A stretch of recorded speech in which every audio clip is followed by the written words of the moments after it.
wala pa sa record na kapag siya'y nag-request ng pagbabakasyon or personal trip ng mahabang araw or mahaba na panahon na siya'y tinanggihan. So, para sabihin na last minute resolution or decision to, hindi po ganon. Dahil yun po palagi, normally, nangyayari po ang pagbibigay sa kanya ng travel authority a day before. Malacanang sinabing hindi haharangin ang biyahe ni Vice President Sara Duterte sa ibang bansa.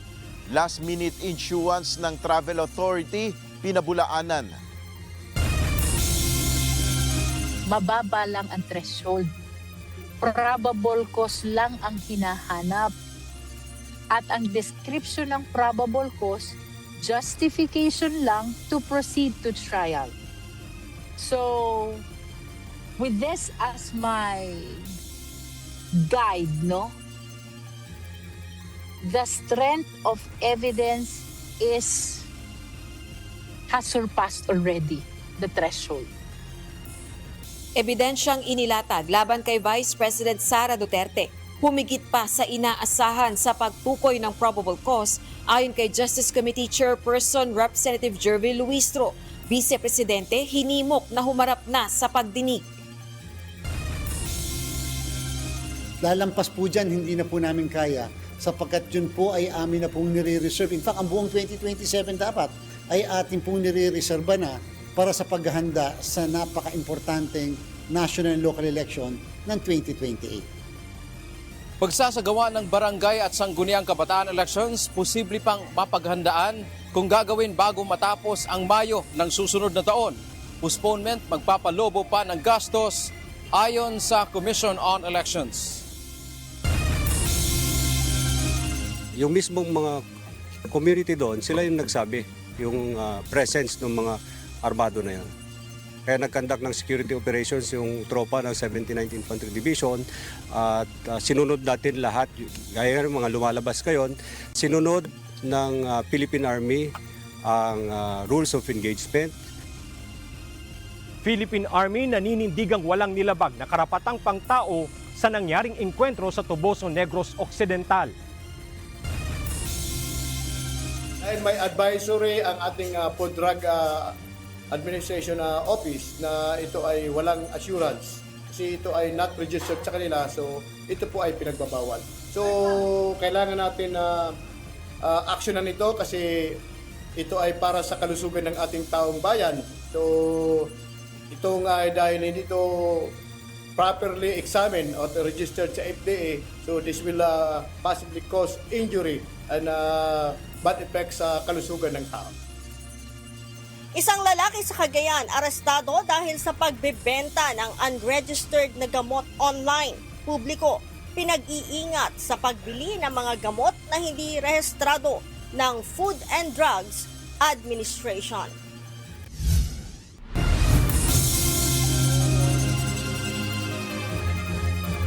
Magandang hapon, Pilipinas at sa buong mundo. Tayo po ay sabayang napapakinggan sa Radio La Verdad 1350, ang UNTV Radio at una sa ating mga balita. Nakahanda ang Malacanang na tumalima sa utos ng Korte Suprema na pagbibigay ng komento kaugnay ng hiling na medical at drug test kay Pangulong Ferdinand Marcos Jr. Ayon kay Palace Press Officer Undersecretary Claire Castro, magbibigay ng komento ang palasyo ngunit sa ngayon, hindi pa sila makapagbibigay ng detalye kaugnay na sagot sa naturang posisyon. Kung utos po ng Supreme Court yan, ay gagampan na lang po at gagawa po ng comment. Sinagot ng Malacanang ang pahayag ni Vice President Sara Duterte na umano'y last-minute issuance ng Travel Authority para sa kanya. Tiniyak ng palasyo na hindi naman haharangin ang anumang biyahe ni VP Duterte sa ibang bansa dahil wala naman itong whole departure order. Ito ang balita ni Nel Maribuhok. Sabi nga natin, ibigay ang hilig ng walang ligalig. Pinabulaanan ng Malacanang ang naging pahayag ni Vice President Sara Duterte na last-minute issuance ng kanyang travel authority para makabiyahe sa ibang bansa. Ayon kay Palace Press Officer Undersecretary Claire Castro, April 14 nang mag-request ng travel authority ang Vice Presidente. Walaan niya sa record ng palasyo na hindi napagbigyan ng hiling na travel authority ni VP Sara. Wala pa sa record na kapag siya'y nag-request ng pagbabakasyon or personal trip ng mahabang araw or mahaba na panahon na siya'y tinanggihan.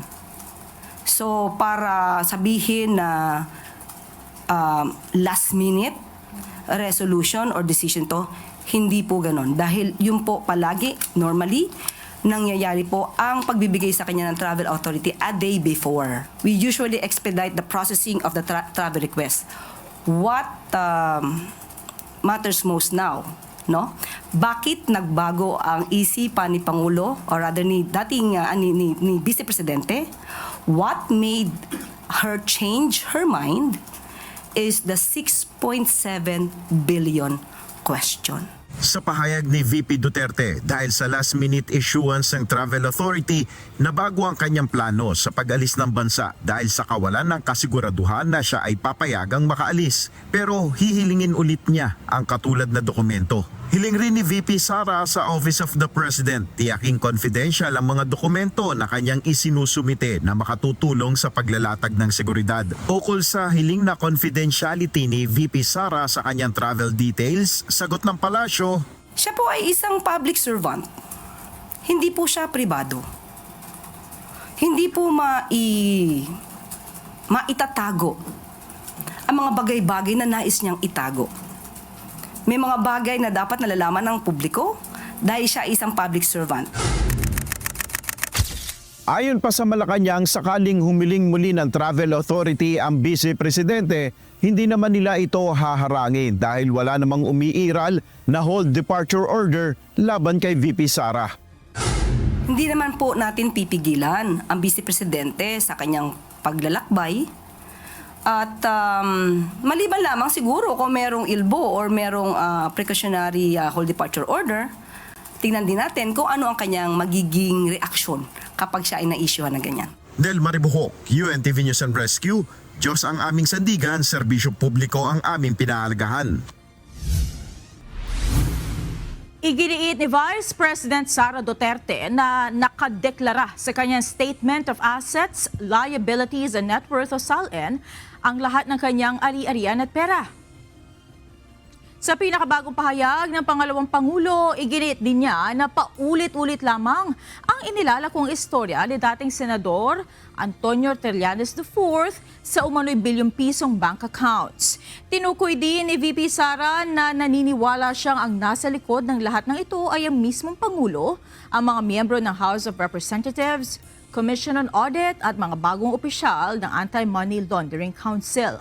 Payo ng Vice Presidente sa publiko na huwag magpapalinlang sa anyay ingay ng reklamong impeachment laban sa kanya. Lagpas na sa threshold para sa probable cause o antas ng pagtukoy kung sapat na umusad ang reklamong impeachment laban kay Vice President Sara Duterte ang naipakitang ebidensya sa Kamara.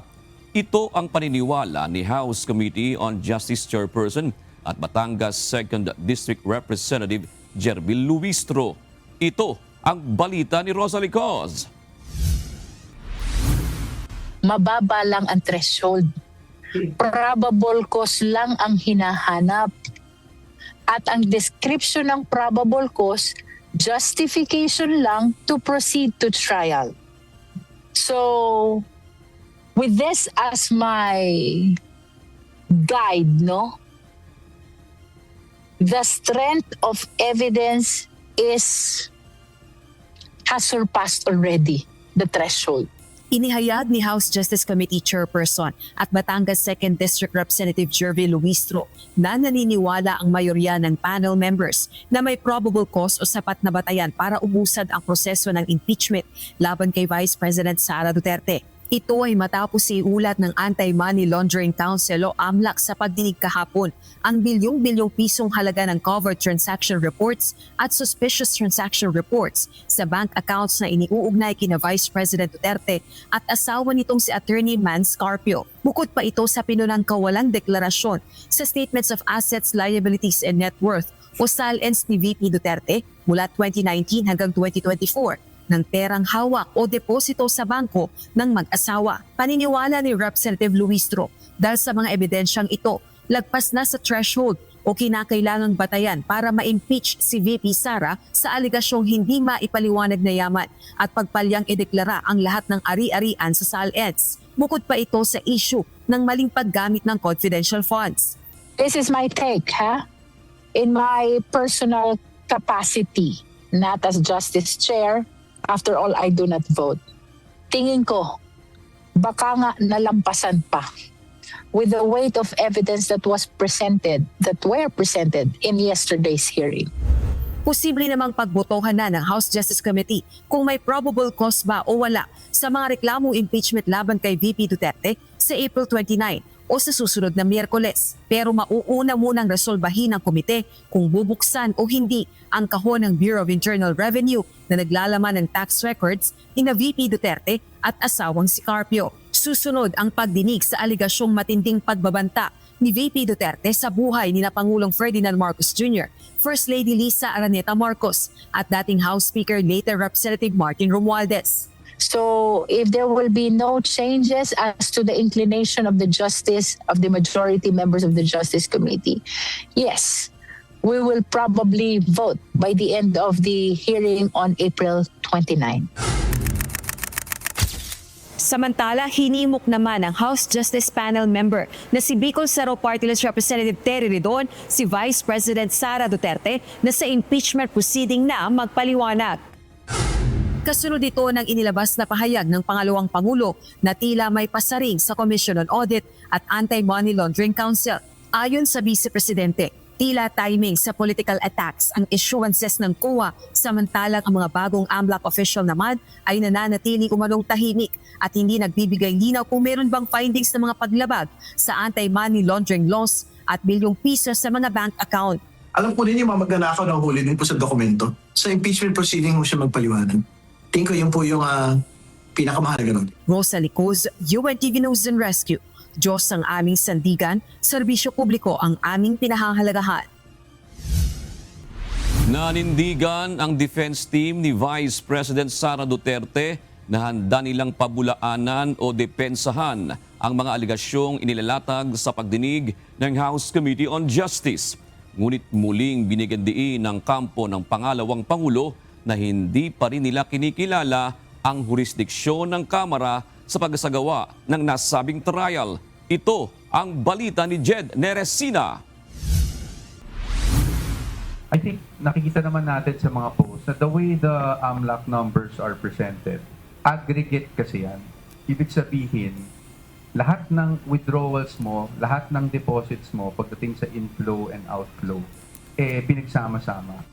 Dinipensahan ng kampo ni Vice President Sara Duterte ang lumabas na ulat ng Anti-Money Laundering Council o AMLC sa pagdinig ng House Committee on Justice kahapon April 22.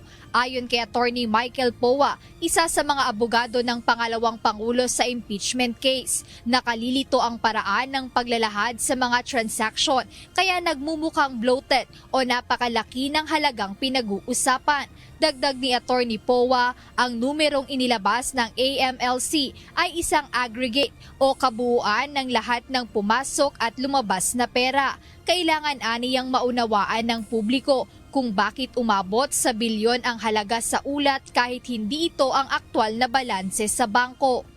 Simplihan ko lang, meron akong 1,000 pesos, dineposit ko, withdraw ko, di ba? Ang lalabas sa total transactions mo, 2,000 na, pero actually ang nasa bangko mo, 0 na, di ba? So, ganun kasimple, no? Now, and so kaya sinasabi namin, na again, hindi ko sinasabing maling AMLAC. I want to show due respect naman to AMLAC. But the way that AMLAC data is normally presented is that it is an aggregate of all transactions. Dagdag ng defense team ni VP Duterte, handa nilang patunayan na mali o inaccurate ang mga numerong binabanggit sa impeachment proceedings, ngunit hindi sa Kamara, kundi sa tamang forum o sa Senate Impeachment Court. Sa amin naman, ang plano lang namin is to show why those numbers are actually inaccurate. Para lang maintindihan ng taong bayan na ganun kasi the way it's presented. Ina-add lahat ng deposits, ina-add lahat ng pumasok bale sa account mo, ina-add lahat ng lumabas. But it is not determinative or conclusive as to magkano ba talaga yung nasa loob ng account. And we are talking about transactions that span over 18 years, if I'm not mistaken, over 18 years. So, yun ang magiging talagang para sa amin. It's bloated talaga ang number. Bukod dito, binigyang diin din ng mga abogado ng Vice-Presidente na ang pagkakatag ng isang bank transaction bilang suspicious o kahina-hinala ay hindi nangangahulugan na ito ay illegal o lumabag sa batas. So we'll just stick with the facts. Ano po ba ang suspicious transaction report? Ang laman po niyan ay suspicious transactions. Ang ibig po sabihin, suspicious transactions does not equate to any wrongdoing or unlawful activity. Perhaps the bank thought or tagged it as suspicious, so umakyat sa AMLAC, nagkaroon ng suspicious transaction report. Ngayon, hindi naman ibig sabihin nun illegal na kaagad or may money laundering na kaagad or may krimen na kaagad. In fact, magti-trigger lang yon para sa AMLAC na tingnan at kung gusto nilang imbestigahan, at yun po ang nangyari.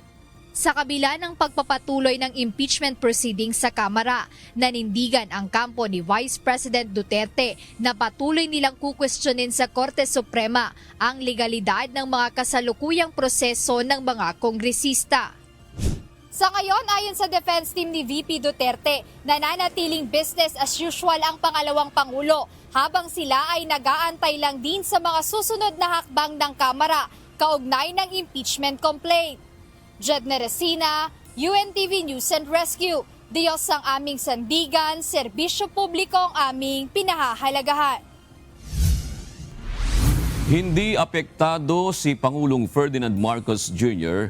sa naging pahayag ng kanyang pinsan na si dating House Speaker Martin Romualdez ukol sa anomalya sa flood control projects. Partikular na rito ang sinabi ng mambabatas na command responsibility ng executive branch ang implementasyon ng mga nasabing proyekto.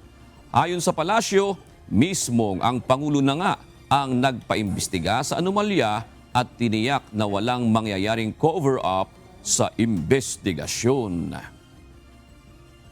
At kung sinasabi niya po na ang executive ang may command responsibility, kaya nga po nagpautos ang Pangulo. Hindi po tinulugan, walang pagka-cover up, pinaumpisahan po niya ang pag-iimbestiga para kung meron mang anomalya at kung sino yung dapat na managot, dapat po na managot. Tila na kay dating Department of Public Works and Highways Undersecretary Roberto Bernardo ang susi upang malaman kung totoo bang nakakakuha ng mga kickback ang mga opisyal ng gobyerno mula sa mga nagdaang DPWH projects. Ngayong araw, tumestigo ang driver ni Bernardo sa pagdinig sa Sandigan Bayan laban kay former Senator Ramon Bong Revilla Jr. Bukod sa akusadong senador, ilan pang malalaking pangalan ang ibinunyag ng testigo. Ito ang balita ni Ivan Alvarez. Kung saan-saang lugar nakaabot ang umano'y pagpapadeliver ni dating Department of Public Works and Highways Undersecretary Roberto Bernardo ng mga maleta at kahon papunta sa iba't ibang government official. Yan ang bahagi ng testimonya ni Virgel Nino Garcia na nagtrabaho bilang driver ni Bernardo sa nakalipas na 15 taon.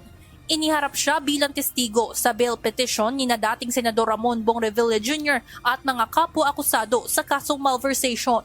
2023 nang mag-umpisa umano siyang bigyan ng mga ganitong klaseng instruction ni Bernardo. Ayon sa testigo, noong February 2025, 12 kahon ang idineliver kay Revilla sa White House compound sa Cavite. Matatandaang may kaparehong testimonya si Bernardo sa Senado. Before the start of the campaign period for national elective positions, I directed one of my aides to deliver commitment amounting to 250 million to the residence of Senator Revilla at the White House compound, Aguinaldo Highway, Bacoor, Cavite. Reaction namin, kapanipaniwala ba? Sa amin hindi. Ngunit bukod kay Revilla, may iba pang malalaking personalidad na umano'y nakinabang sa mga padala ni Bernardo. Unang nabanggit si Senator Jinggoy Estrada nang dalhan umano ng 12 kahon sa Arteaga, San Juan City. 55 box naman umano ang tinanggap ni resigned DPWH Secretary Manuel Bonoan sa 3 magkakahiwalay na lugar sa Metro Manila. Ang yumaong undersecretary ng kaparehong ahensya na si Catalina Cabral, 2 beses ding nakakuha ng paper bag at kahon sa bahay nito sa Tatalon, Quezon City at sa parking lot ng Quirino Grandstand. 8 maleta at 15 kahon naman ang na-receive ng dating Department of Education Undersecretary Trigiv Olivar sa Rockwell sa likod ng isang gas station sa Magallanes at Delta Gate Road sa Pasay. Nabanggit rin ang pagde-deliver sa isang Carlin Villa sa isang townhouse sa Quezon City maging sa establishmento ng isang technology company. Gawain rin umano na ilang araw na nakaparada ang sasakyan ni Bernardo sa basement ng Diamond Hotel at doon ibinabagsak ang mga maleta at kahon. Ayon sa testigo, hindi niya alam na posibleng pera ang laman ng mga ito. Nagsimula lang anya ang kanyang mga hinala nang banggitin ni Bernardo ang mga katulad na senaryo sa Senate Blue Ribbon Committee noong nakaraang taon. Ngunit ang boss nito na siya sanang makakapagpatotoo kung ano ang laman ng mga maleta at kahon, bigong humarap sa mga hukom ngayong araw. Nagpaalam ang abogado ni Bernardo na mayroon itong chronic rhinosinusitis, follicular pharyngitis at acute bronchitis. Binigyan naman siya ng Sandigan Bayan 3rd Division ng hanggang kinabukasan para tumestigo. Ayon sa korte, posibleng humina ang mga ebidensya ng prosekusyon kung hindi haharap si Bernardo, lalo na at ito ang itinuturing na principal witness na makakapagdiin sa aligasyong nagbulsa ng kickback sa Revilla. Para sa abogado ng dating senador, irrelevant na ang ibang mga usaping nahahalo sa pagdinig. Kumpiyansa rin ang kampo ni Revilla na hindi mapapatunayang ito ang proponent ng umano'y Ghost Flood Control Project sa Bulacan na may halagang 92.8 million pesos. And the moment we started with the bail proceedings, sinabi naman namin yun na hindi naman malakas ang ebidensya. In fact, our position has always been wala namang ebidensya na nag-uugnay sa kanya dito sa project na. Evan Alvarez, UNTV News and Rescue. Diyos ang aming sandigan, serbisyo publiko ang aming pinahahalagahan. Mainit na usapin ngayon ang patungkol sa mga individual na nasawi at natukoy sa nangyaring engkwentro na militar at mga rebelding New People's Army sa Tuboso, Negros Occidental noong linggo April 19. Naninindigan ng Philippine Army na walang nalabag na karapatang pantao ang mga miyembro ng 79th Infantry Battalion sa isinagawang operasyon. Ito ang balita ni Alan Manansala. Ano ang ginagawa kung sakali man sila ay mga teachers, social workers, journalists, etc. Ano ang ginagawa nila doon sa encounter site na may hawak na baril at nakipagbarilan sa ating mga sundalo? Itinuturing ngayon na malaking issue ang pagkakasawi ng isang local journalist na si RJ Nicole Ledesma matapos maisama sa mga nasawi sa nangyaring engkwentro sa pagitan ng militar at mga pinaginalaang miyembro ng New People's Army o NPA sa Tuboso, Negros Occidental. Mariing pinasinungalingan ng Philippine Army ang mga paratang na may human rights violation at may mga sibilyang nadamay sa naturang engkwentro. Sa inilabas na press statement ng Philippine Army, sinabi ni Colonel Louis Di Maala, tagapagsalita ng Hukbong Katihan, binigyang diin ito na ang mga nasa encounter site ay hindi lamang researcher, journalist, student leader o social worker kundi armado at aktibong nakikipaglaban umano sa mga sundalo, kung saan kabilang narito si Ledesma, isang writer at editor ng Paghimutad Negros at Regional Coordinator sa Negros Island. Nagtataguyod si Ledesma ng community journalism at human rights reporting at noong panahon ng operasyon ay nasa lugar umano ito para sa community work at immersion reporting hinggil sa epekto ng renewable energy projects sa mga magsasaka.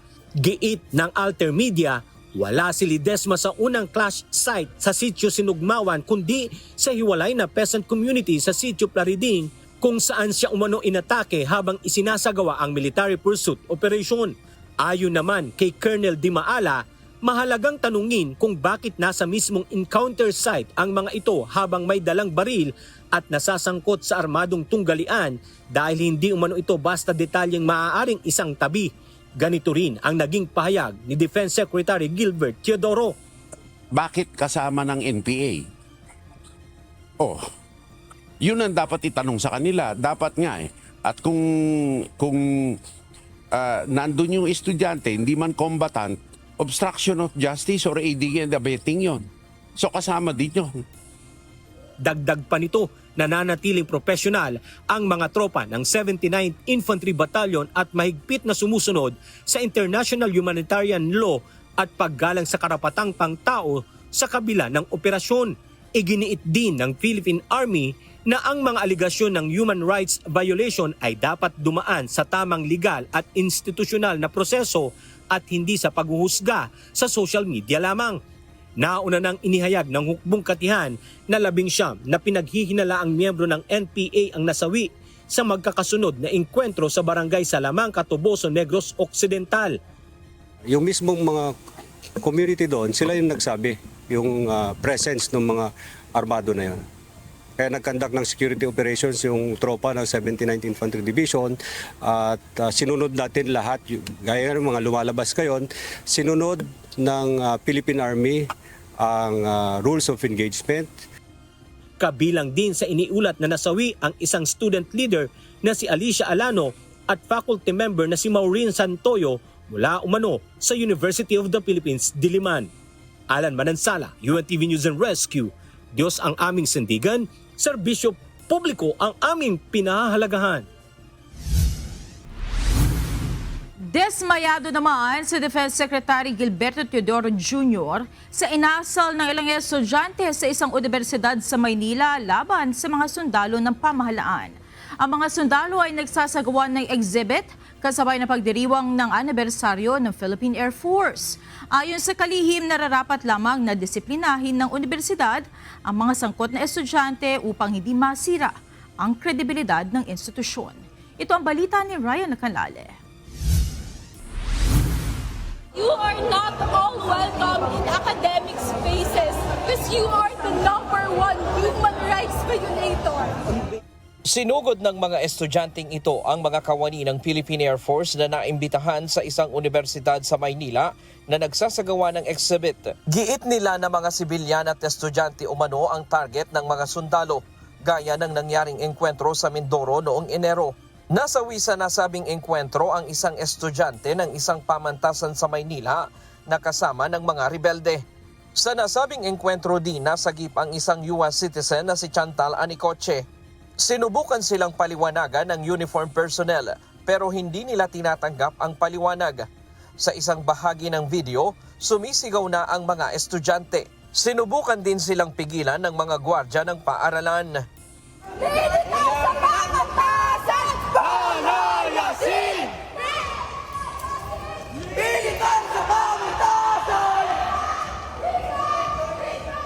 Nangyari ito nitong Martes sa isang universidad sa Maynila para sa pre-anniversary exhibit ng Philippine Air Force at sa pagdiriwang ng kanilang 79th founding anniversary at bilang pagsuporta sa founding anniversary ng nasabing universidad. Mariing kinondina ni Department of National Defense Secretary Gilberto Teodoro Jr. ang asal ng isang estudyante. Hindi anya katanggap-tanggap ang asal na ito, lalo pat matagal na umano itong nananatili sa kolehiyo. Malinaw anya na pambabastos lamang ang ginawa ng estudyante. Nakita ko na ang mga sundalo natin na inimbita sa isang eskwelahan ay binastos ng isang estudyante na ayaw na sagot. Gusto lang palakasin ang boses niya para sa kanyang gustong i-broadcast. At may nagsabi sa akin na yung estudyante na yan, 8 taon na, nasa first year college pa. Palipat-lipat daw. Ayon sa kalihim, hindi niya kokonsentihin ang ganitong uri ng pag-uugali at iginiit na nararapat itong aksyonan ng pamunuan ng paaralan. Binigyang diin ni Teodoro na kung hindi kikilos ang paaralan ay maaaring masira ang kredibilidad nito. Dagdag pa ng kalihim, ang ganitong uri ng pag-iisip ay hindi tama at maaaring magdulot ng masamang epekto sa bansa. Anong klaseng asal yan? Ako mismo hindi ko kukonsintihin yan. Kahit na anong sabihin nila. Yung estudyante na yan, kailangan disiplinahin ng eskwelahan na yan. Kung hindi, nakakahiya na ang eskwelahan na yan. Hindi na laya ang tinuturo ng eskwelahan na yan, kung hindi baluktot na ideolohiya.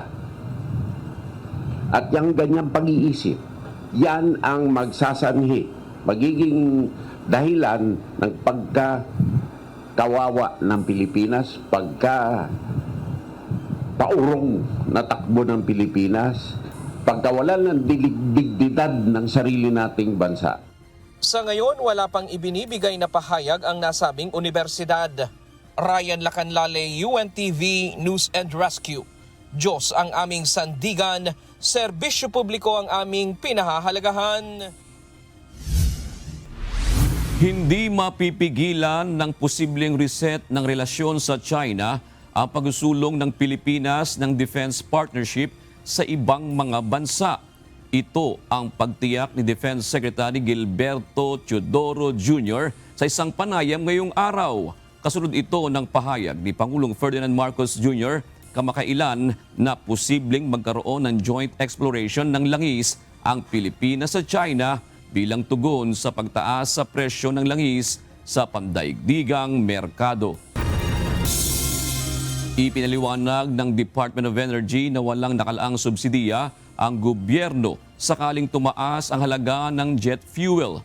Sa pahayag na binasa ni Palace Press Officer Claire Castro, sinabi ng DOE na hindi desisyon ng airlines company ang pagtataas ng flight fuel surcharge kundi ng Civil Aeronautics Board.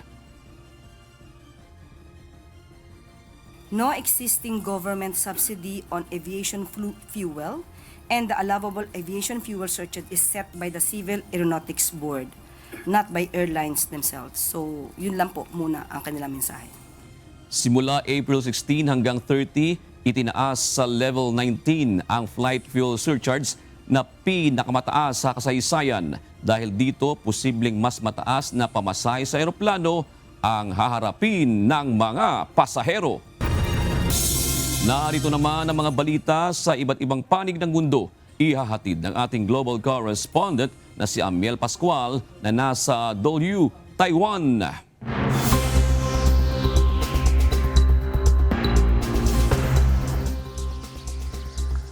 Juan Tadyahaw, magandang gabi sa June at magandang gabi din naman sa ating mga kasambahay dyan sa Pilipinas.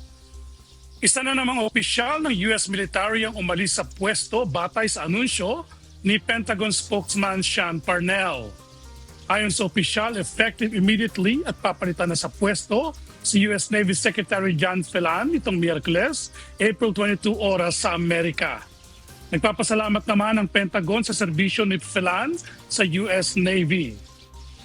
Walang anumang dahilan na ibinigay si Parnell kaugnay ng biglang pag-alis ni Phelan sa US Navy. Kasunod ito ng ulat ng di pagkakaunawaan sa pagitan nila ni US Department of War Secretary Pete Hegseth. Si Navy Undersecretary Hong Tao naman ang itinalagang papalit sa nagbitiw na opisyal. Tuloy ang pag-aarang ng Amerika sa mga barko sa Hormuz Strait na may kaugnayan sa Iran kahit may umiiral na ceasefire. Sa pahayag ng tagapagsalita ng US, hindi ito bahagi ng probisyon ng ceasefire bagay na tinutulan ng Iran. Ayon sa Iran, kung nais ng Amerika na muli silang umupo sa kasunduan, dapat ay itigil nito ang paghaharang sa mga barko ng Iran. Ito ang balita ni Noel Poliarco. And we will see. The president has not set a firm deadline to receive an Iranian proposal. Ultimately, the timeline will be dictated by the commander-in-chief and the president of the United States. Walang itinakdang deadline si US President Donald Trump sa panibagong ceasefire na kanyang inianunsyo. Pero ayon sa tagapagsalita ng White House, tuloy ang blockade ng US sa Strait of Hormuz bilang bahagi ng Operation Economic Fury na layong pilayan ang ekonomiya ng Iran. Aniya, dahil sa blockade, hindi makalabas ang mga tangke ng Iran sa Kharg Island para mag-deliver o mag-export ng langis. President wants a unified response. And so as we await that response, there's a ceasefire with the military and kinetic strikes. Operation Economic Fury continues, and the effective and successful naval blockade continues as well.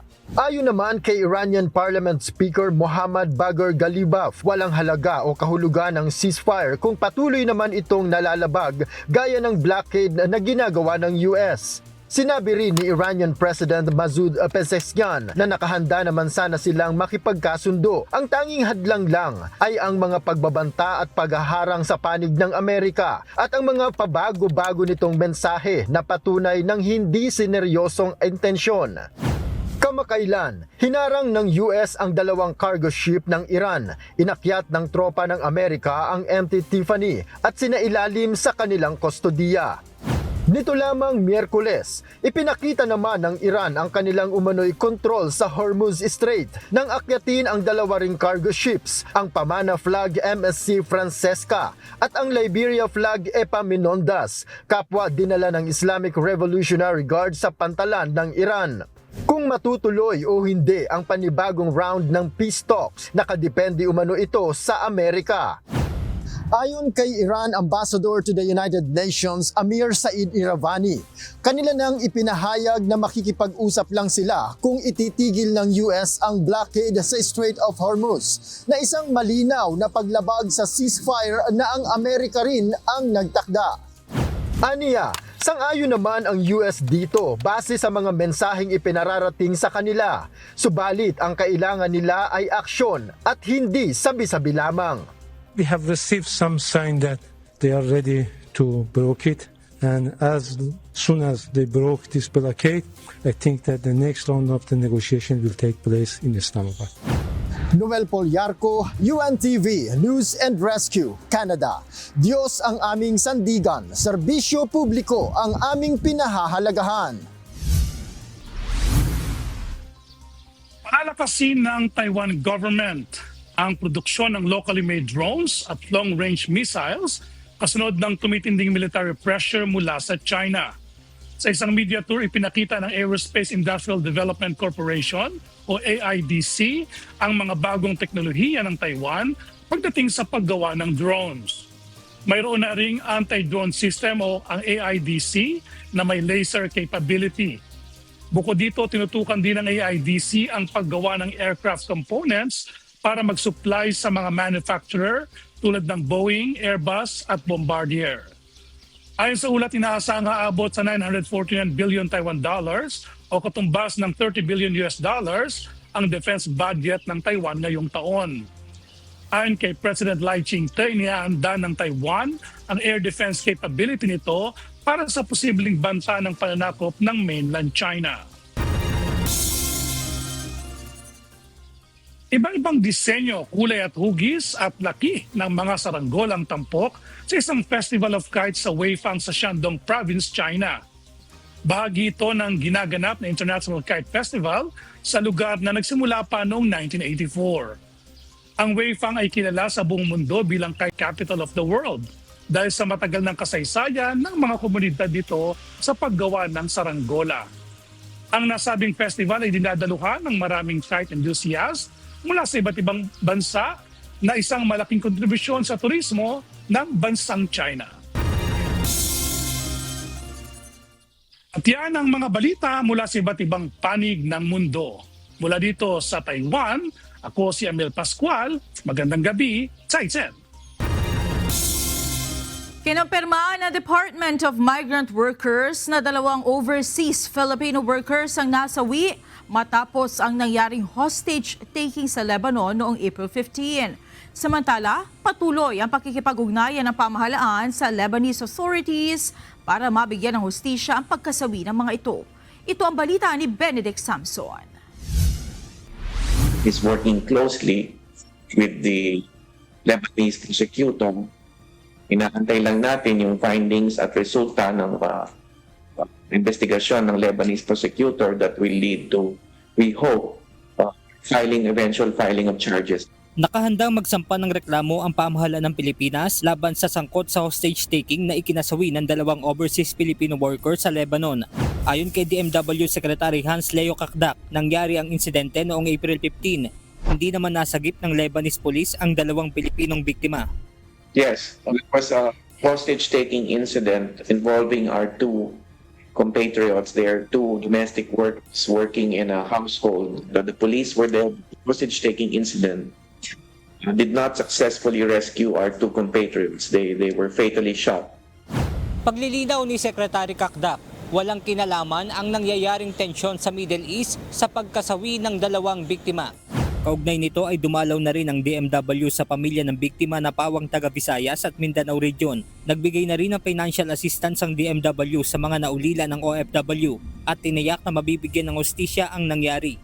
May autopsiya. Hindi ko yata pa napanggit yung autopsiya. May autopsiya tayong sinusulong nalaman kung ano nangyari doon sa insidente. At we have been in touch with the families. Isa rin yan direktiba ng ating Pangulo to assure them of our assistance. At saka, yun nga, yung commitment natin na we will seek justice for our 2 compatriots, 2 OFWs na nasawi. Benedict Samson, UNTV News and Rescue. Diyos ang aming sandigan, serbisyo publiko ang aming pinahahalagahan. Ligtas nang nakalabas ng Persian Gulf ang nasa 1,161 na Filipino seafarers ayon sa Malacanang. Ayon sa ulat ng Department of Migrant Workers o DMW, sinabi ni Palace Press Officer Claire Castro na ang mga nasabing marino ay ang lulan ng 22 barko na nagsimula na maglayag mula April 1 hanggang 18. Ayon anya kay Migrant Workers Secretary Hans Leo Kakdak, tuloy-tuloy ang pag-alalay ng pamahalaan sa mga natitira pang tripulanteng Pinoy sa Persian Gulf. Kasama na rito ang maigpit na pakikipag-ugnayan sa kanilang mga employer para sa sapat na supply at sa Saudi officials para naman sa kanilang kaligtasan. Ibinalita rin ng kalihim sa Pangulo ang ginagawang mga hakbang ng pamahalaan upang masiguro ang kaligtasan ng iba pang marino na kasalukuyang nananatili pa rin sa Persian Gulf. Kabilang dito ang 412 seafarers na nasa mabuting kalagayan, ligtas at may sapat na supply ng kanilang pangangailangan, base na rin sa huling ulat ng kanilang kumpanyang Hazim or Zamil Offshore. Isang smuggling hub ang natuklasan ng Bureau of Customs sa Valenzuela City, Kamakailan. Sa pag-inspeksyon ni Assistant Commissioner Vincent Maronilla, natuklasan sa lugar ang iba't ibang produkto gaya ng vape products, electronic devices, pharmaceutical products at iba pa. Agad namang nag-issue ng letter of authority ang BOC at sa pamamagitan ng Customs Intelligence and Investigation Service ay nadiskubre na ang mga produkto ay mula pa sa bansang China at walang kaukulang importation permits. Nakikipag-ugnay na ang BOC sa National Bureau of Investigation para sa case build-up at pagsampa ng kaukulang kaso sa mga individual na sangkot sa naturang illegal na kalakalan. Inaresto ng mga tauhan ng Philippine National Police Anti-Cybercrime Group ang isang lalaki sa aktong pagbebenta ng hindi rehistradong food supplement sa Cagayan. Ayon sa PNP-ACG, lubhang delikado sa kalusugan kung hindi dumaan sa pag-usuri ng Food and Drug Administration ang mga mabibiling gamot ng mga consumer. Ito ang balita ni Lea Ilagan. Dahil may advisory ang ating Food Drug Administration Office na ito ay walang assurance kasi ito ay not registered sa kanila, so ito po ay pinagbabawal. So kailangan natin actionan ito kasi ito ay para sa kalusugan ng ating taong bayan. So ito nga dahil hindi ito properly examined or registered sa FDA, so this will possibly cause injury and bad effects sa kalusugan ng tao. Kulungan ang bagsak ng 42 taong gulang na si alias Carl matapos na maaresto ng mga tauhan ng PNP Anti-Cybercrime Group o ACG sa Cagayan noong mga nakaraang araw. Nag-ugat ang operasyon ng ACG matapos na madiskubre sa kanilang cyber patrolling ang ginagawang pagbebenta ni Carl ng gamot na Shinlington tablet online. Ang Shinlington, ayon kay PNP ACG Director, Police Brigadier General Wilson Asueta, ay isang food supplement para sa kidney. Warning natin na sa ating mga kababayan, huwag kayo magtangkilik na hindi nyo sigurado ang binibilihan ng yung mga gamot. So, kailangan i-validate ito sa FDA at doon lang po kayo sa authorized seller, lalo-lalo na doon sa mga ating mga pharmacy nasa local stations. Bago isagawa ang operasyon, nag-test buy muna ang mga operatiba upang ipasuri sa Food and Drug Administration o FDA ang naturang gamot. Nang makumpirmang hindi ito rehistrado, agad na nagsagawa ng operasyon ang mga pulis. Nakuha sa suspect ang nasa 150 bote ng food supplement na nagkakahalaga ng 30,000 pesos. Lumalabas naman sa investigasyon na personal na ginagamit ng suspect ang naturang mga gamot hanggang sa magbenta na ito sa kanyang mga kaibigan at kapitbahay. Nabibili niya raw ito online sa halagang 100 piso at ibinibenta naman ng 200 piso. Inaalam na rin ng PNP ACG kung sino ang supplier ng naturang gamot sa bansa na mayroong Chinese character. So that's why ngayon ay nakipag-coordinate na kami sa mga online app store to ensure na ang kanilang binibenta ay pumapasa at ito ay rehistrado sa FDA. Pag hindi, patuloy po nating huhulin to at meron na tayong inutusan dyan para aksyonan agad ito. Kasi ito po ay para sa kasiguruhan ng kalusugan ng ating taong bayan. Si alias Carl ay nakakulong na sa Cagayan at nahaharap sa kasong paglabag sa Republic Act 9711 o Food and Drug Administration Act of 2009 in relation to Section 6 ng RA 1175 o Cybercrime Prevention Act of 2012. May ipinal ng kaso, Section 11 ng ating FDA, yung Food Drug Act of 2009, Section 11. So ito ay na-inquest na at meron na siyang recommended bail para sa kanya na 60,000. So in relation pa rin ito sa Cybercrime Prevention Act of 2012. So kaya kung ang penalty niya sa FDA, sa Food Drug Act, ito ay one degree higher na penalty because it was done through the use of ICT. Merong 10 years of imprisonment ang nandito or a fine of 50,000 ang pinaka depende sa amount o sa anong drugs ang nandito. So maraming rito merong imprisonment from 1 year but not more than 10 years. Sa ngayon, nakikipag-ugnayan na rin ang ACG sa mga online selling platform kaugnay sa naturang gamot. Leia Ilagan, UNTV, News and Rescue. Diyos ang aming sandigan, serbisyo publiko ang aming pinahahalagahan. Nakatakdang umalis ngayong araw patungong Czech Republic ang high-level team na delegasyon ng Pilipinas para sa pagpapauwi kay Zaldico. Kasama sa delegasyon sina Department of Justice Secretary Frederick Vida, Chief State Counsel Dennis Arvinchan at iba pang personalidad mula sa Department of Foreign Affairs at Philippine Center on Transnational Crime o PCTC. Pagdating sa Czech Republic, makikiwag-usap ang mga opisyal ng Pilipinas sa Czech authorities para sa posibleng pagpapauwi sa dating mambabatas.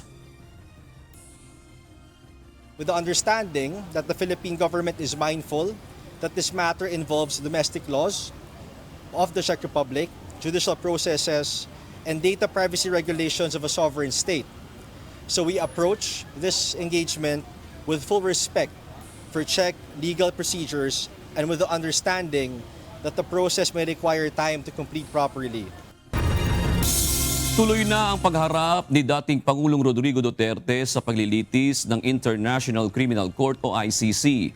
Sa kalatas ng ICC, sinabi nitong kinukumpirma ng Pre-Trial Chamber 1 ang kasong crimes against humanity laban sa dating Pangulo na inuugnay sa war on drugs ng kanyang administrasyon. Tiniyak ng korte na magiging patas ang kanilang pagdinig at bibigyan ng sapat na oras ang depensa upang makapaghanda kasabay ng pagtiyak sa karapatan ng mga biktima. Huli sa mga CCTV camera ng Metropolitan Manila Development Authority o MMDA ang ilang paglabag sa batas trapiko at ilegal na pagtatapon ng basura. Ibinahagi naman ng MMDA ang proseso ng plano nilang mahigpit na pagpapatupad ng No Contact Apprehension Policy o NCAP laban sa illegal na waste disposal. Ito ang balita ni Asher Cadapan Jr. Naglilinis, sabay tapon ng basura sa ilog. Huli sa akto ng closed-circuit television o CCTV camera ang babaeng ito na walang habas na nagtapon ng winalis na basura sa isang ilog sa lungsod ng Makati. Habang may isa pa na tila nagtapon ng pinagbalatan ng pagkain sa tabing ilog. Ilan lang ito sa mga kuha mula sa nasa 500 CCTV camera ng Metropolitan Manila Development Authority o MMDA na nakakalat sa Kalakhang, Maynila. Ayon kay dating Philippine National Police Chief General at ngayon MMDA General Manager Nicolas Torre III, ito ang parehong CCTV cameras na ginagamit laban sa traffic violators. May kakayahan ito na mag-zoom in at makita ng malinaw ang mga aktibidad sa mga kalsada, kabilang na ang mga impormasyon, pangunahin na ang plate numbers ng mga sasakyan. Kita rin sa video ang mga hindi nakasuot ng seatbelt at gumagamit ng cellular phone habang nagmamaneho kahit sa mga tinted na sasakyan. So, pag may makitang violation, una kaagad na nang huhuli dyan yung AI. Yung AI camera, may naka-program na algorithm yan na pag ikaw ay nagtitelepono, ikaw ay walang seatbelt, pumipitik yan. Nanghuhuli ang AI camera. Pero hindi ibig sabihin na dahil pumitik ang AI camera, tapos na kaagad. Ibabalidate muna ng ating mga tauhan. So, titingnan ng tao na mismo, titingnan ay tama. O kung hindi, ay hindi, i-discard lang. Kapag naberipika ng MMDA na may paglabag, ipoproseso nila ito hanggang sa mapadalahan ng notice of violation ang sangkot na individual. Ang notice of violation, nandun na ang LTO details, ang vehicle details galing sa LTO dahil tayo ay directly connected sa kanila at ipapadala na sa address kung saan nakarehistro ang sasakyan. May option ng tao ngayon, nakita mo, yung napapadalahan, may option, may dalawa. Pwede siya magbayad or pwede siya mag-contest. Kung mag-contest siya, meron kaming adjudication dyan sa baba at papakinggan naman ang rason ng ating kababayan bago sila tuluyang matikitan at mamultahan. Bukod sa pagre-record ng mga video ng aktual na paglabag, kukuhanan rin ito ng larawan ng MMDA na magsisilbing ebidensya sa insidente. Ganito rin ang ipadadala sa mga kaukulang nakakasakop na barangay kung saan makukuhanan ng paglabag sa pagtatapon ng basura. Ang kamera kasi natin nandyan sa barangay. Kilala naman natin at alam natin sa barangay. So, we will do this in coordination with the barangay. Gaya nun, sigurado makikilala natin yon kasi sasabihin namin sa barangay na ito yung violation na nakuha namin, ito yung taong may gawa. Ayon sa MMDA, titikita na nila ang mga mahuli nilang lalabag sa iligal na pagtatapon ng basura. Ngunit ito ay para bigyan muna sila ng warning o babala na kapag gagawin nila itong muli, ay maaari na silang patawan ng mga kaukulang parusa. May first offense, second offense, third offense din naman yan eh. So graduated din naman ang penalties dyan at maging makatao naman tayo sa implementation. Pero kasi ang gusto lang natin talaga, yung disiplina lang, ma-instill na hindi porke walang enforcer dyan, hindi porke walang barangay tanod dyan, pwede ka nang gumawa ng mali dahil akala mo wala nakatingin sa'yo. Plano ng MMDA na simula ng mahigpit na pagpapatupad ng NCAP laban sa mga lumalabag sa improper waste disposal sa susunod na linggo. Asher Cadapan Jr., UNTV News and Rescue. Diyos ang aming sandigan, serbisyo publiko ang aming pinahahalagahan. Kaya pang isagawa ng Commission on Elections sa COMELEC ang barangay at sangguniang kabataan elections hanggang Mayo ng 2027 kung sakaling muli itong ipagpaliban ngayong taon.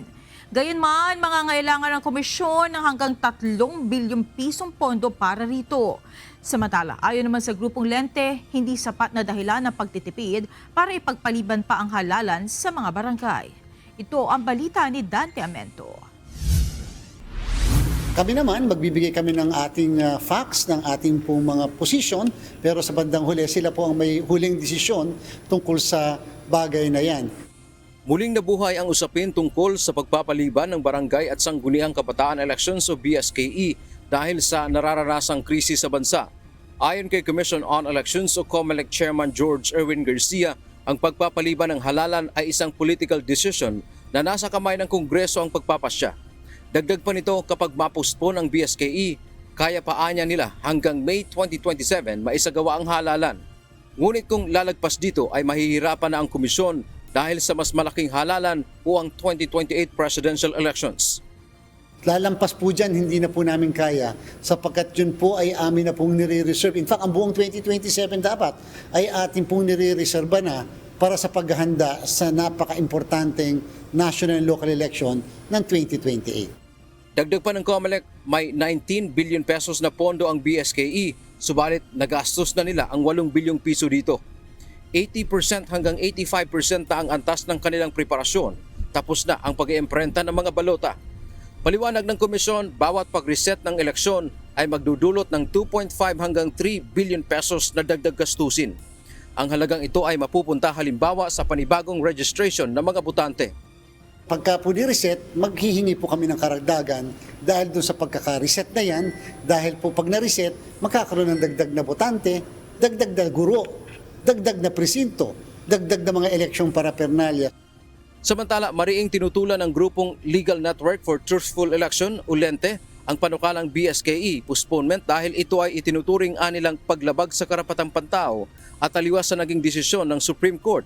Ayon sa Lente, ang desisyon ng Korte Suprema sa kasong Makalintal versus COMELEC ay malinaw, hindi sapat na dahilan ang pagtitipid para ipagpaliban ang isang halalan.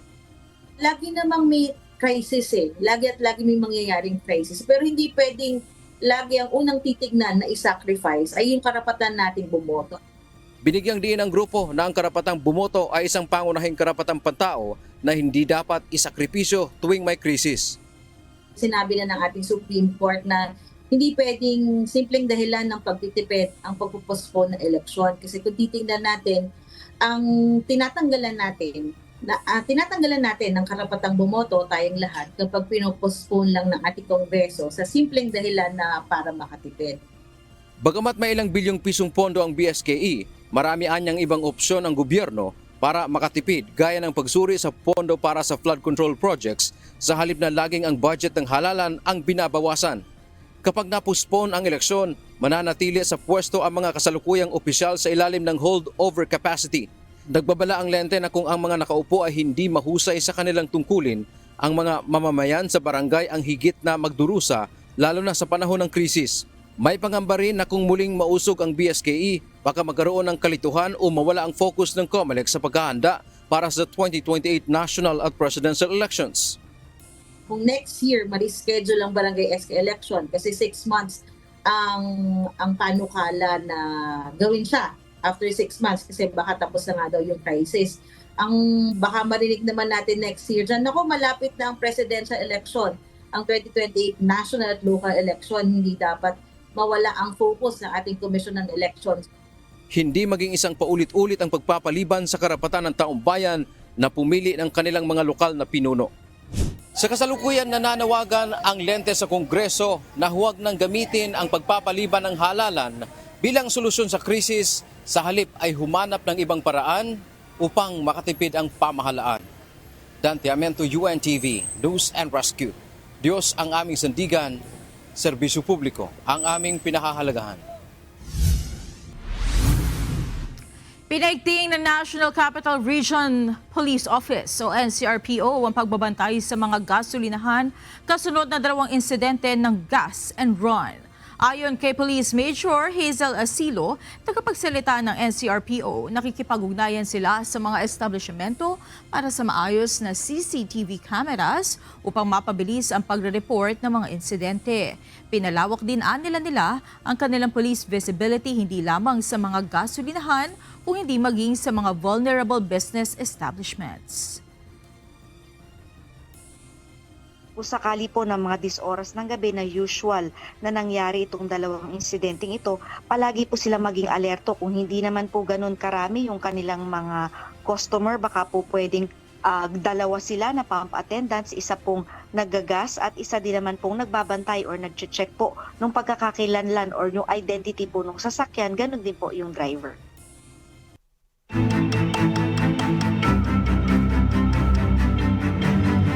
Sumiklab ang sunog sa isang old dump site sa Daet, Camarines Norte kahapon. Hanggang ngayon ay tuloy-tuloy ang operasyon ng mga otoridad para tuluyang maapula ang apoy. Nangangamba naman ang mga residente sa epekto ng mabahong usok mula sa dump site. Ito ang balita ni Lisel Nael. Initially sir, undergoing po yung investigation natin. Kukulik pa po tayo ng mga evidence para po ma-determine natin kung saan po nagsimula yung ating sunog po. Tanghali ng Miyerkules, April 22, nang magsimula ang sunog sa isang dating dump site sa Barangay Bibiraw, Daet, Camarines Norte. Aabot sa 100 pamilya mula sa Barangay Bibiraw ang apektado ng usok na nagmumula sa nasusunog na dating basurahan. Ayon kay Barangay Chairman Ramil Soriano, ito na ang ikalawang pagkakataon na nagkasunog sa lugar na may lawak na kalahating ektarya. Sa ngayon, nasa 1 kilometro pa lang ng lupain ang kanilang naaabot. Sa ngayon, yung 1 kilometer na radius, kailangan yung kasi yung usok. Kailangan talagang maikwan natin yung mga families. Umabot siya na sa 100, yung mga affected talaga. Kasi halos yung nangangamba nga ako, may mga sakit-sakit baga. Si Mang Rico na doon na ipinanganak, nakikiusap na sana'y agad nang maapula ang sunog dahil sa pangamba sa kailang kalusugan, lalo na sa mga bata. Sa amin lang para mapula lang yun apoy para walang kausok na nakakaano sa mga bata. Ang ilan sa mga apektadong pamilya ay pansamantala munang naninirahan sa kailang mga kaanak. Anila, kailangang maagapan dahil mabilis anilang kumalat ang apoy. Siyempre po, bigla nag-update po kami kaagad kasi alam namin na matagal mapatay ang sunog kapag nag-start na siyang mag-apoy. Kaya nung maliit pa lang yung sunog, talagang tawag na kami ng tawag kaagad ng ambulance, ng bombero. Kaya kasi alam namin na mabilis maglalawak yan at sobrang init po baga ng panahon, tapos tuyong-tuyo siya.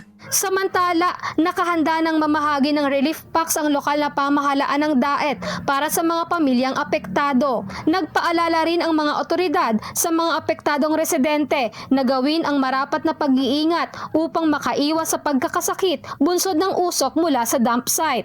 Sa mga kabarangay ko po ay sa tuloy mag-ingat po tayo, lalong-lalo na po yung mga malalapit kung maaari po mag-evacuate kayo. At kasi yung usok, yung po napakahirap na malanghap natin. Kailangan po natin mag-face mask because burning plastic produces dioxins and furan. These are carcinogens. Mataas yung chances of cancer. Nagsagawa na rin ng air quality test ang Environmental Management Bureau ng Department of Environment and Natural Resources o DENR sa lugar. Lizel Nael, UNTV News and Rescue. Diyos ang aming sandigan, serbisyo publiko ang aming pinahahalagahan. Naging ipanalang ang karamihan sa aning palay ng ilang magsasaka sa Bulacan. Anila halos wala ng laman ang mga palay na kanilang inani dahil sa kakulangan ng supply ng tubig sa mga sakahan. Ito ang balita ni Nestor Torres. Tuyo po talaga. Kaya sabi namin dahil nakapit ng tubig to. Talagang nakikita naman. Puro ipa kaya nga nakabantay kami. Umaani na ngayon sa kanyang 1.5 ektaryang palayan si Aling Juanita Santiago sa Barangay Bungahan, Malolos. Umarkila pa ito ng harvester na minamaneho ng operator para malaman niya kung gaano karami ang aanihing palay. Pero ang resulta, mas marami ang ipa kaysa may laman ang palay. Ang pakiusap niya, masolusyonan na sana ang problema nila sa tubig sa irigasyon at nang makarating ito sa mga pananim. Sa susunod nga po, hindi na ako magsasaka. Kasi nga po, talagang 2 panahon na po na walang inaani. Dating umaani ng 150. Ngayon swerte pag naka 50. O dahil laki po ng atras. Ako po ultimong pambili ng gamot. Inililista ko para alam ko puhunan ko. Naka 70 po ako rito. Tapos nini-repair pa, 5,000. Dahil po 75 na. May bayad din po yun. Kukunin po diyan sa palay. Apektado rin ang operator ng mga harvester kapag walang aning palay. Wala rin silang kikitain. Anya, nakadepende sila sa per sako ng ani. Sa isang sako ay binabayaran sila ng 10 pesos. Pag nauwi sa ipa, lugi rin sila. Wala, mahina po ngayon. Kulang sa tubig. Wala po sa kanilang dumating na tubig dito. Ayan, mahina po yung ani. Yung iba, hindi na nga sumapawalos. Ayon naman kay Mang Ruperto Hernandez, chairman ng magsasaka sa Bulacan Provincial Agriculturist and Fisheries Council, malaki ang naging epekto sa irigasyon nang masira ang rubber gate ng Bustos Dam. Ang problema, damay dito ang mga malalayong sakahan at mababang lugar na hindi na maabot ng tubig. Kabilang ang mga nasa Malolos, Kalumpit, Pombong, Giginto, Balagtas at Bukawi. Nagka-problema ang dam. Alam mo naman yung problema ng dam, hindi pa naayos. More or less, 1,000 magsasakay ang apektado niya. Hanggang Kalumpit na yan. Yan na ba sa tubig? Dahil nahihirapan magpatubig. Samantala, sa ngayon sira pa rin ang rubber gate ng Bustos. Tanging paraan sa ngayon ay mag-produce ng water pump para mapatubigan ang kanilang tanim, lalo na ngayong tag-init. Nestor Torres, UNTV News and Rescue. Diyos ang aming sandigan, serbisyo publiko ang aming pinahahalagahan. Naaresto na Bureau of Immigration Region 11 ng 20 Chinese nationals sa magkahiwalay na operasyon sa Pantukan, Davao de Oro at Tagum City, Davao del Norte ngayong Miyerkules, April 22. Ayon sa mga otoridad, sangkot ang mga ito sa umano'y illegal mining network na nag-ooperate sa lugar bukod sa paglabag sa Immigration Act ng Pilipinas.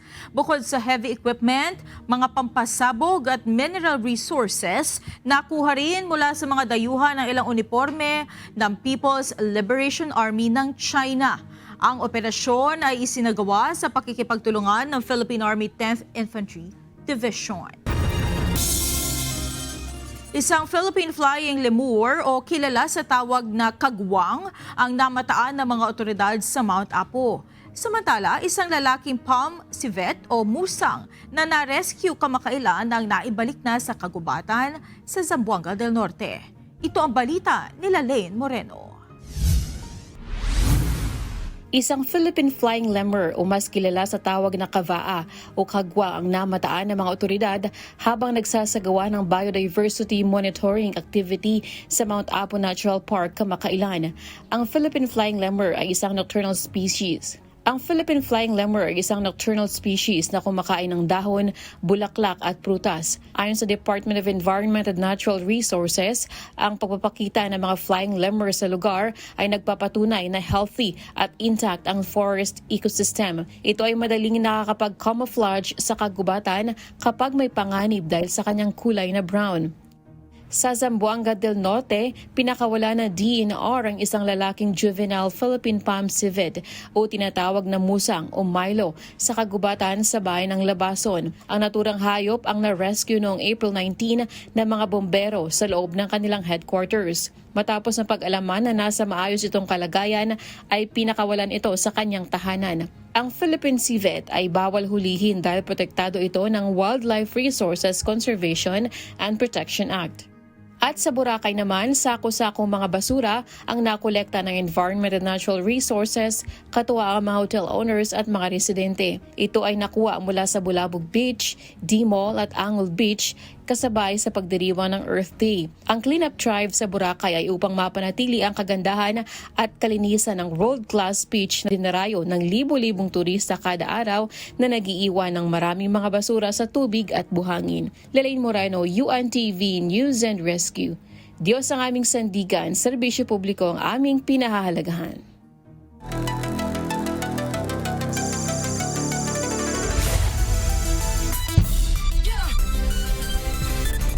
Sa pagpapatuloy ng mas lalong umiinit na tapatan sa UNTV Volleyball League Season 4, makapigil hininga ang naging laban sa pagitan ng PhilHealth Health Insurers kontra BFP Lady Firefighters.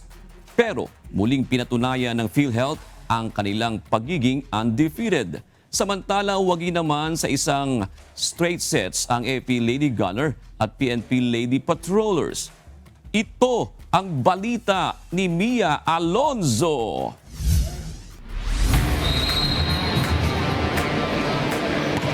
Isang mainit at dikit na laban na naman ang natunghayan sa naging tagisan sa UNTV Volleyball League kahapon. Dito nasubok hindi lamang ang pisikal na lakas, kundi pati ang mental, karakter at matibay na teamwork ng bawat koponan sa buong laro. Sa unang set ng first game, naging mainit na ang bawat atake ng NHA Home Masters kontra AFP Lady Gunner. Leading ang koponan sa unang bahagi ng laro, subalit isang malaking threat ang attacker mula sa kabilang team na si Iyari Yongko. Mataas ang kumpiyansa ng AFP na nasa side nila ang panalo sa naging game dahil ayon sa koponan, mas tinutukan nila ang matinding execution sa net. Kaya naman hindi maikakaila ang naging lakas sa court execution ng AFP sa net kaya't nakuha agad ang unang set sa score na 25-22. Sa second set, naging mas maingat ang dalawang team sa errors at pinatibay ang pagiging organisado sa laro. Sinikap ng NHA na makadikit sa scoring, subalit kontrolado na ng AFP ang momentum sa game na muling naghatid sa kanila para maipanalo ang second set sa score na 25-19. Naging mainit ang laban sa ikatlong set kung saan umabot pa sa extended play ang sagupaan. Madikit ang naging labanan sa pagitan ng dalawang koponan kung saan pinilit ng NHA na makahabol at agawin ang momentum sa game. Subalit desidido ang AFP na tapusin na ang laro. Nagpabalas ng matinding composure ang AFP hanggang sa dulo ng game at tinuldukan ang third set sa score na 28-26 para sa isang straight set win. Tinanghal na best player of the game si Iyari Yongko mula sa kanyang 14 attacks, 2 blocks at 1 service ace. Sobrang importante itong game natin. Lagi naman, dahil ko naman sinasabi sa mga bata na kailangan makuha itong game na to. Malaking bagay ito ng pagkapanalo namin. At least, nagagawa namin sila sa practice, nagagawa namin dito. Sobra. Yung pagkapanalo namin, sobrang lakas ng moral na to. Sana tuloy-tuloy lang para sa nalalapit namin na top 8. Tila pang championship level naman ang intensity sa naging tapatan ng BFP Lady Firefighters kontra PhilHealth Health Insurers. Ang tagisan ng dalawang koponan ng isa sa inaabangan ngayong season dahil kapwa wala pang naitatalang setback o pagkatalo ang dalawang team. Sa unang set pa lamang ng second game, agad nang uminit ang aksyon sa court. Dikit ang laban, habulan sa puntos at puno ng mahahabang rally sa net. Kapwa ipinamalas ng dalawang koponan ang matibay na depensa at agresibong opensiba. Ngunit sa huli, nanaigang BFP na kuhanin ng unang set sa score na 25-22. Nagpatuloy ang matinding bakbakan sa ikalawang set, subalit nakahanap ng tamang timpla ang PhilHealth. Mas naging kalkulado ang kanilang mga atake at mas organisado ang depensa, dahilan upang maagaw nila ang momentum at magtapos ang second set sa score na 25-18. Sa ikatlong set, lalo pang hinigpitan ng PhilHealth ang kanilang pagbabantay sa net. Bagamat pilit humabol ng BFP, kontrolado na ng health insurers ang daloy ng laro kaya't muli nilang nakuha ang panalo sa score na 25-16. Hindi naman nagpatinag ang BFP sa ika-4 na set at gumawa ng matinding pagbawi sa pamamagitan ng mas agresibong opensiba at determinasyon na maibalik ang momentum. Nagawa nilang itabla ang laban matapos manalo sa score na 25-20 na nagtulak sa laro sa deciding 5th set. Sa huling set, kapwa nagpakitang gilas ang dalawang koponan sa makapigil hiningang rally at matitinding atake. Critical moment para sa dalawang koponan ang naging huling set dahil wala sa kanila ang gustong magpatalo. Leading sa huling bahagi ng laro ang PhilHealth, 1 puntos na lamang para sa kanilang tagumpay, subalit hanggang dulo hindi nagpatinag ang BFP at desidido rin na maiuwi ang kanilang panalo. Umabot pa muli sa extended set ang puntos dahil sa determinasyon ng Lady Firefighters. Ngunit sa hinaba-haba ng rally at matitinding depensa, nanaigang composure at sistema ng PhilHealth upang selyuhan ang panalo sa skor na 17-15 at pinanatili ang kanilang malinis na record sa team standing. Sa kabila ng pagkatalo, kapansin-pansin pa rin ang ipinakitang laban ng BFP Lady Firefighters, bagamat ito ang kanilang kauna-unahang setback sa torneo. Tinanghal namang best player of the game si Criselda Rondina mula sa kanyang 15 attacks, 1 block at 1 service ace. I'm very satisfied. Wala akong masabi sa team. Lahat sila sumusunod din sa program ng kung ano yung program ng practice, ng training, kung ano yung game plan na namin doon, nasusunod lahat. Wala akong masabi sa characters ng bawat isa.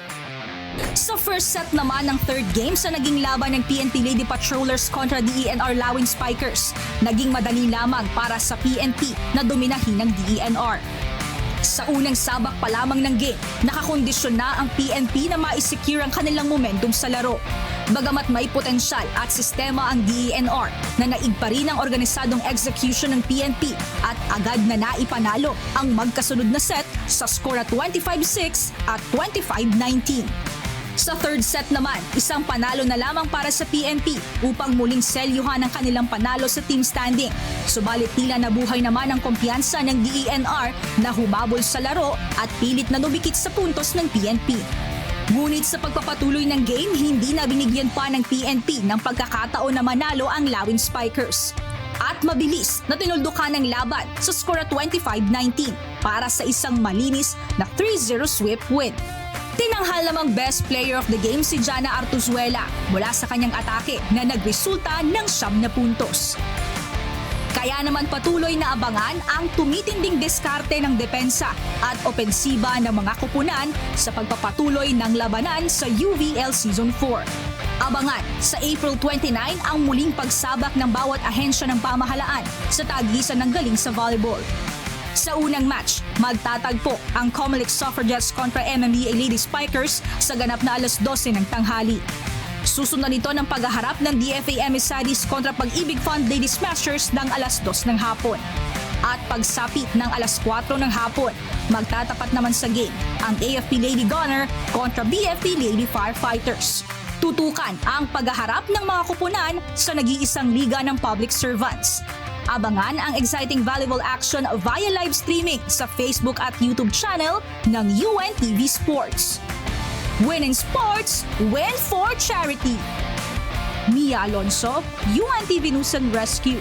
Diyos ang aming sandigan, serbisyo publiko ang aming pinahahalagahan.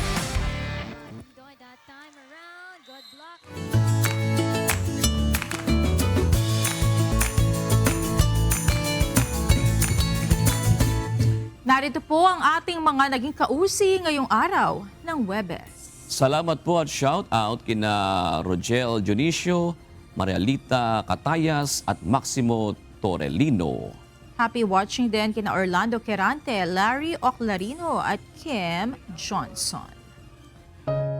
Narito naman ang salita ng Diyos na ating sandigan mula sa Aklat ng Roma 12 at 21 na nagsasabi, huwag kang padaig sa masama, kundi bagkus daigin mo ng mabuti ang masama.